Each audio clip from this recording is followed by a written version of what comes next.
Hello दोस्तों, एक बार फिर से आपका मेरे YouTube channel E learn and grow पे स्वागत है। क्या आपने राजस्थान विद्युत उत्पादन निगम लिमिटेड में technician grade third, operator grade third, plant attendant grade third recruitment का फॉर्म फिलअप कर दिया है क्या? अगर नहीं किया है तो आप मेरा ये वीडियो पूरा स्टेप बाय स्टेप अंत तक देखें और घर बैठे ही अपना फॉर्म फिलअप करें। चलो वीडियो शुरू करते हैं। वीडियो शुरू करने से पहले मेरे चैनल को सब्सक्राइब करना ना भूलें प्लीज़। अगर आपको मेरा वीडियो अच्छा लगे तो मेरे चैनल को सब्सक्राइब करें, वीडियो को लाइक करें एंड शेयर करें। बेल आइकन पे क्लिक करना ना भूलें ताकि आपको नए नोटिफिकेशन मिल सके और आप इसी तरह अपडेट रहें।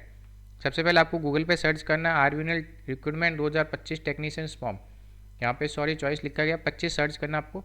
जैसे ही सर्च करोगे राजस्थान एनर्जी ये साइट आएगी, यहाँ पे आपको क्लिक करना है। जैसे ही क्लिक करते हो आप इसके पेज में एंटर हो जाते हो। यहाँ पे कैरियर लिखा हुआ है, कैरियर पे क्लिक करना है। यहाँ पे माई रिक्रूटमेंट का ऑप्शन आ रहा है, यहाँ पे आपको क्लिक करना है। जैसे क्लिक करते हो आप माई रिक्रूटमेंट के ऑप्शन में एंटर हो जाते हो। यहाँ से आपको स्क्रॉल बटन से नीचे आना है, यहाँ पे लिखा हुआ है डिटेल एडवर्टाइजमेंट। यहाँ पे आपको अप्लाई नाउ पे क्लिक करना है। ऑनलाइन अप्लाई पे क्लिक करोगे तो यहाँ पे आपके पास एक ऑप्शन आएगा click here for new registration. Upon new registration कर रहे हैं तो आपको यहाँ पे क्लिक करना है। जैसे ही क्लिक करते हो यहाँ पे आपके पास ये फॉर्म ओपन हो जाता है। रजिस्ट्रेशन के लिए आपका फर्स्ट नेम यहाँ फिलअप करना है, कन्फर्म फर्स्ट नेम यहाँ पे, मिडिल नेम यहाँ पे एंटर करना है, कन्फर्म मिडिल नेम, फिर आपका लास्ट नेम और यहाँ पे आपका कन्फर्म लास्ट नेम, और यहाँ पे आपके अपने मोबाइल नंबर और वापस कन्फर्म मोबाइल नंबर एंटर करना है। यहाँ पे कन्फर्म मोबाइल नंबर एंटर करना है। उसके बाद आपको यहाँ पे अपनी ईमेल आईडी एंटर करनी है और कन्फर्म ईमेल आईडी यहाँ पे एंटर करनी है। और उसके बाद ये जो कैप्चा दिख रहा है ये कैप्चा आपको यहाँ पे एंटर करना है और सेव एंड नेक्स्ट बटन पे आपको क्लिक कर देना। जैसे ही सेव एंड नेक्स्ट बटन पे क्लिक कर दो ये पूछता है कि आपने जो भी डेटा फिलअप किया है वो सही है क्या। उसके बाद आप एडिटिंग नहीं कर सकते तो आप ओके बटन पे क्लिक करें। जैसे ही ओके बटन पे क्लिक करते हैं आप इसके अब नेक्स्ट स्टेप में एंटर हो जाते हो। यहाँ पे फोटो एंड सिग्नेचर आता है, यहाँ पे आपको अपने ये पासवर्ड और रजिस्ट्रेशन नंबर यहाँ पे शो हो जाता है। अगर आपके मोबाइल पे नहीं आता तो आप इसका स्क्रीनशॉट अब लेके अपने पास सेव रख सकते हैं। यहाँ पे आपको अपलोड करनी है फ़ोटो, सिग्नेचर और एक लाइव फ़ोटो, ये कैप्चर करना है। आपको क्या करना है, सबसे पहले मैं आपको बता देता हूँ कैसे फ़ोटो अपलोड करने। जो फ़ोटो की साइज़ है वो 20 से 50 KB के बीच में होनी चाहिए। उसके बाद लाइव कैप्चर लेना है।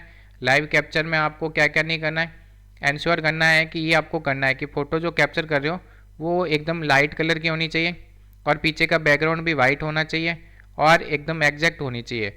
उसके बाद आपको वेबकैम के सामने देखना है और फोटोग्राफ पासपोर्ट साइज़ की होनी चाहिए। और क्या नहीं होना चाहिए, स्मॉल साइज़ फ़ोटोग्राफ क्लिक नहीं करें, सन ग्लासेस यूज़ नहीं करें, शेडो फेस नहीं होना चाहिए, फेस के ऊपर मास्क या ब्लर इमेज नहीं होनी चाहिए। ये सारी चीज़ें आपके इसमें नहीं होनी चाहिए ये लाइव कैप्चर में। उसके बाद सिग्नेचर, सिग्नेचर की साइज़ 10 से 20 KB के बीच की होनी चाहिए। अब आपको लेफ्ट हैंड थंब इंप्रेशन लेना है तो लेफ्ट हैंड थंब में क्या करना है, आपको इसकी जो साइज़ है वो 20 से 50 KB के बीच की होनी चाहिए। और जब भी आप लेफ्ट हैंड थंब करते हो तो वहाँ पे आपको ब्लैक या ब्लू इंक पेन ही यूज़ लेना है, ब्लैक या ब्लू इंक ही यूज़ लेनी है। उसके बाद अपन बात करते हैं हैंड रिटन। ये आपको हैंड रिटन दे रखा है, ये हैंड रिटन आपको यूँ का यूँ लिखना है। यहाँ पे आपका नाम ये नहीं लिखना आपको। उसके बाद ये सारी डिटेल्स लिखनी है यहाँ तक और नीचे आपके साइन। और ये सारे एक PDF फ़ोटो लेने के बाद यहाँ से आपको 50 से 100 KB के बीच में ये आपको अपलोड करना है। अब कैसे अपलोड करेंगे, सबसे पहले यहाँ से आपको एक फ़ाइल चूज़ करनी है आपकी फ़ोटो की, वो फ़ोटो यहाँ पे अपलोड हो जाएगी। उसके बाद यहाँ पे क्लिक करना है, क्लिक करने के बाद आपको कैप्चर लेना है। अगर आप मोबाइल से लेते हो तो यहाँ पे आपको उसको स्कैन करके भी आप मोबाइल से अपलोड कर सकते हैं। उसके बाद आपको इस चेक बॉक्स पे क्लिक करना है। उसके बाद स्क्रॉल बटन से नीचे आना है, यहाँ पे आपको स्कैन सिग्नेचर है, यहाँ से आपको फाइल सेलेक्ट करनी है। जैसे ही फाइल सेलेक्ट करते हो तो यहाँ पे आपके साइन आ जाते हैं और आपको यहाँ पे इस चेक बॉक्स पे क्लिक कर देना है। क्लिक करने के बाद आपको नेक्स्ट बटन पे क्लिक करना है। अब अपन आ जाते हैं आपकी डिटेल्स में। डिटेल्स में सबसे पहले बेसिक, यहाँ पे आपको किस पोस्ट के लिए अप्लाई करना है, तो ये पोस्ट आ रखी है, ये एक ही पोस्ट है तीनों डिपार्टमेंट में। उसके बाद यहाँ पे आपको डिपार्टमेंट ट्रेंड सेलेक्ट करना है, इलेक्ट्रीशियन, पावर इलेक्ट्रीशियंस, ये सारे जिसमें फील्ड में आपको सेलेक्ट करना है वो एक फील्ड आप सेलेक्ट कर लीजिएगा। उसके बाद आप राजस्थान स्टेट से तो यहाँ पे क्लिक करें। उसके बाद आपकी कैटेगरी, यहाँ पे वो BC, MBC, EWS जो भी कैटेगरी है, उसके बाद कैटेगरी में नॉन क्रिमिलेयर है या क्रिमिलेयर है ये भी सेलेक्ट करना है। उसके बाद आपको अपनी प्रीफरेंस सेलेक्ट करनी है, यहाँ पे प्रीफरेंस ऑफ कंपनी ये आपको सेलेक्ट करनी है। सेलेक्ट करने के बाद यहाँ पे अपन आ जाते हैं state of which you bona fide resident, Rajasthan. उसके बाद आपको ये कास्ट सर्टिफिकेट नंबर एंटर करना है। यहाँ पे अगर एज रिलेशन में चाहिए तो आपको यहाँ पे क्लिक करना है, MBC, EWS जो भी है, फिर कब कास्ट सर्टिफिकेट का नंबर, कब इश्यू हुआ, और EWS है तो EWS सर्टिफिकेट का नंबर और EWS कब इश्यू हुआ। फिर आपको यहाँ पे 40% बेंचमार्क है तो यहाँ पे यस कर दीजिएगा, नहीं है तो नो कर दीजिएगा। और ये सारे ऑप्शन आपको अच्छे से देखने हैं। सबमिट फॉर्म यहाँ पे आपको नो कर देना है। अगर आपको किसी एग्ज़ाम से निकाला गया तो यहाँ नो कर दीजिएगा। और उसके बाद आपको whether you writing hand depended है तो यस करें, अगर नहीं है तो नो करें। उसके बाद स्क्रॉल बटन से नीचे आना है। उसके बाद आपको यहाँ पे लिखना है PWD गाइडलाइंस के लिए यस करें, और अगर नहीं है तो नो कर दीजिएगा। उसके बाद जेंडर, आपका मैरिटल स्टेटस, फिर आप एम्प्लॉय है कि अगर निगम निगम में विद्युत के निगम में भी जहाँ पे भी एम्प्लॉय है तो यस कर दीजिएगा, और अगर नहीं है तो नो कर दीजिएगा। उसके बाद इंडो पार्क वेस्टर्न वाला जो भी है, इंडो पार्क जो बाहर है उससे रिलेटेड है तो यस कर दीजिएगा, और अगर नहीं है तो नो कर दीजिएगा। उसके बाद आपको एक्स प्रायर है तो यस कर दीजिएगा, अगर नहीं है तो नो कर दीजिएगा। उसके बाद आपको क्या आना है यहाँ पे आर यू सर्ड, अगर आपको कहीं दोषी पाए गए हैं या फिर कहीं ये जेल गए हुए हैं तो उसके लिए आपको यस करना, अगर नहीं है तो नो कर दीजिएगा। उसके बाद आपको स्क्रॉल बटन से नीचे आना है। नीचे आने के बाद NCC कैंडिडेट है, NCC के कब की आपने वो मंथ लिखना है। एक्स सर्विसमैन है तो एक्स सर्विसमैन का मंथ ऑफ पीरियड लिखना है। उसके बाद आपको जैसे ये स्टार मार्किंग वाले ना वो देख लेते हैं, do you have undergone apprenticeship training तो यस कर दीजिएगा, अगर कर रखी है, अगर नहीं कर रखी है तो नो कर दीजिएगा। उसके बाद आप सर्टिफिकेट्स और उसके बाद डेट ऑफ इश्यू ये आपका ये देखते हैं। अगर स्पोर्ट्स पर्सन है तो यस कर दीजिएगा, नहीं है तो नो कर दीजिएगा। रिलीजन हिंदू जो भी है आपका रिलीजन यहाँ पे फिलअप करना है। रिलीजन माइनॉरिटी है तो यस कर दीजिएगा, नहीं है तो नो कर दीजिएगा। उसके बाद नेशनलिटी यहाँ पे इंडियन।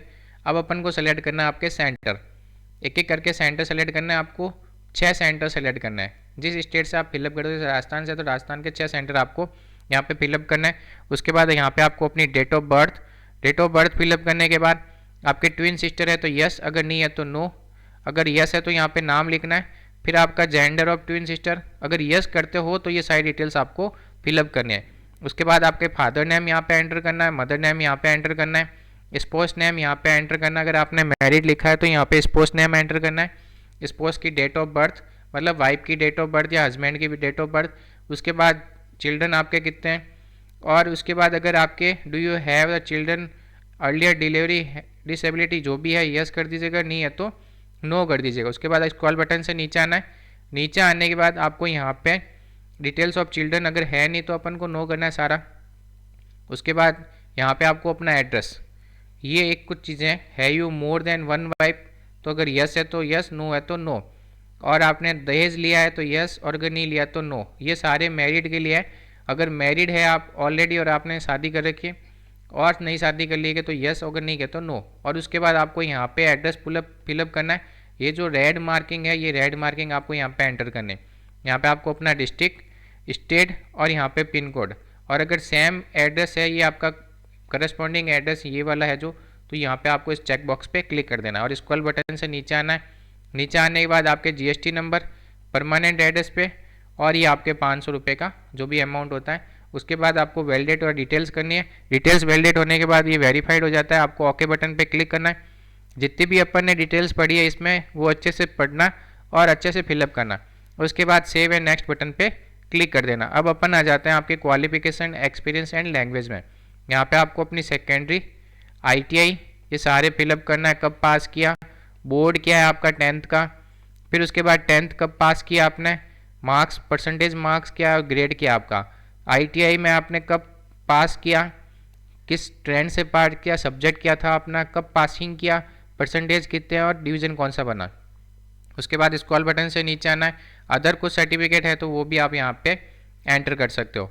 फिर आप क्या हिंदी देवनागरी जानते हो तो यस कर दीजिएगा, नहीं जानते हो तो नो कर दीजिएगा। और अपन बात करते हैं एक्सपीरियंस।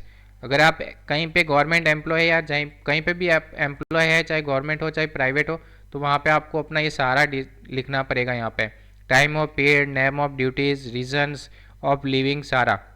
उसके बाद आपको ऐड मोर कर लेना है। स्क्रॉल बटन से नीचे आना है और यहाँ पे आपको अपनी लैंग्वेज लिखनी है। जो भी आप जिस स्टेट से फिलअप करते हो उस स्टेट की आपको या जो भी आपको आती है लैंग्वेज वो यहाँ पे लिखनी है। और रीड, राइट और स्पीक ये तीनों होनी चाहिए। और वैलिडेट आप डिटेल्स कर लेनी है। डिटेल्स वैलिडेट होने के बाद आपको ओके बटन पे क्लिक करना है। ओके बटन पे क्लिक करने के बाद आपको सेव एंड नेक्स्ट बटन पे क्लिक कर देना है। सेव एंड नेक्स्ट बटन पे क्लिक करने के बाद ये आपका रजिस्ट्रेशन अभी तक हुआ नहीं है, ये आपके फॉर्म का प्रीव्यू आता है। यहाँ से आप अपनी डिटेल्स अच्छे से देख लीजिएगा। यहाँ से आपको स्क्रॉल बटन से नीचे आना है। नीचे आने के बाद यहाँ पे आपको आई एग्री पे क्लिक करना है। आई एग्री पे क्लिक करने के बाद अगर आपके फॉर्म में कोई तरह की दिक्कत नहीं है, सब अच्छे से फिलअप कर रखा है, तो आप कंप्लीट रजिस्ट्रेशन पे क्लिक करें।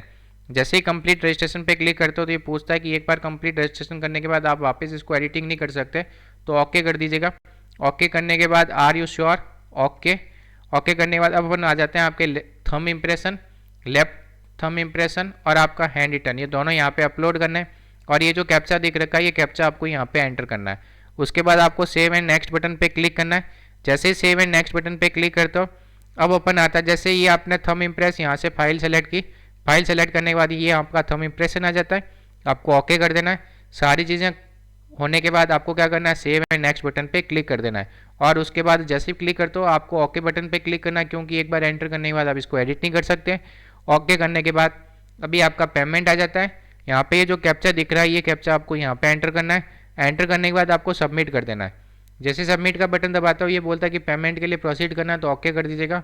ओके करने के बाद ये आपका पेमेंट का ऑप्शन आ जाता है। यहाँ से आप कैसे भी पेमेंट कर सकते हो, क्यूआर से, यूपीआई से, डेबिट कार्ड से, इंटरनेट बैंकिंग से, जैसे आपके सूटेबल हो। पेमेंट करने के बाद अब आपको वापस अगर देखना है, जैसे ये यहाँ पे अगर पेमेंट हो जाता है तो आप इसका प्रिंट एंड एप्लीकेशन रिसिप्ट यहाँ से ये ले सकते हो। तो ये था कैसे आप RVNL का टेक्नीशियन या जो भी फॉर्म आप फिलअप कर सकते हो, उसके बारे में वीडियो था। अगर आपको मेरा वीडियो अच्छा लगे तो प्लीज़ मेरे चैनल को सब्सक्राइब करना ना भूलें। मेरे चैनल का नाम है E learn and grow. Thank you for watching my video. Please video को लाइक करें, शेयर करें एंड बेल आइकन पे क्लिक करना ना भूलें, ताकि आपको नए नोटिफिकेशन मिल सके।